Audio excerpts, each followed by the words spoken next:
think that the whole fact-checking thing is such a just interesting topic for me, because if, as before, you did a search and you clicked on a website and that were it.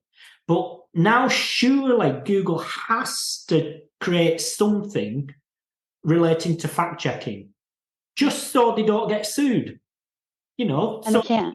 Because now Google themselves are presenting the information, not third parties. So if, for instance, I search something and Google gives me something and I go ahead and follow that information and it, damages something, then, there's a whole legal ramification behind that.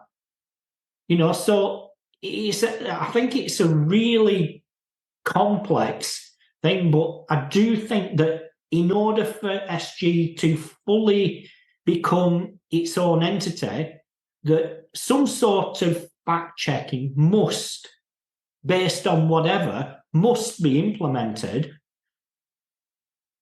And yet they can't. So the researcher a few years ago, where people started thinking Google was fact-checking, didn't read the whole article, the paper, and at the end of the paper, they said it's not feasible to fact-check. It's too expensive. We can't do it.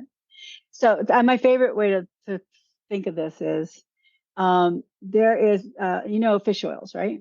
Like omega oils, right? Yeah. So omega-6s are very inflammatory and very bad for you. Omega-3s are very good for you. But in the American Heart Association in the United States and in like other medical journals, it says just take omegas. It doesn't separate out 3 and 6. The British Journal of Medicine says 6s are bad, 3s are good. So how would Google determine what was the fact? Both are highly reputable journals, medical journals that they've been published in, but the new information, the less popular published information is don't eat omega-6s, don't eat, they're called PUFAs, polyunsaturated fats, and they cause inflammation.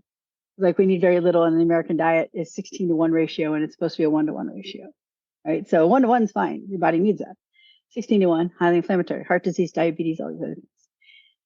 How would Google do that on every fact in the world? They can't. They can do the consensus model where they're like, a lot of people wrote about this. A lot of people didn't. But let's just take ourselves out of our history.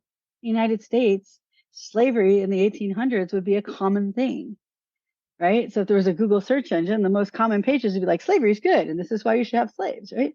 Obviously, horrible, horrible, horrible thing.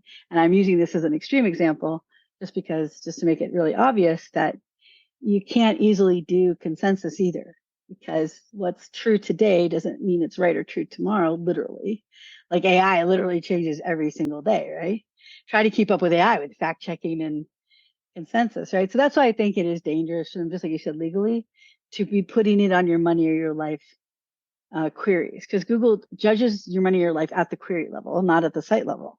So they know what queries are considered your money or your money or your life. Keep it off those. Why would you put it on that, right? But that goes back to my belief, which is it doesn't belong in search engines. If it's a separate tab that's like our AI engine, great, put all that there. But it's not a search engine, and what you put in that box is going. I just published a graph yesterday from an AI researcher on the comparisons on how wrong they are, and like none of them are good. They're all like over 60 to 90 compared to each other in how wrong they are, how often they're wrong. So it's, you're right. It's a big legal issue for them. And so I think as SEOs, we just have to follow and keep abreast of what they're doing to know which way to pivot, because it's going to change, and it's going to change based on ad revenues, legal issues, and antitrust issues. Those are the 3 things I think are going to be the big movers for them.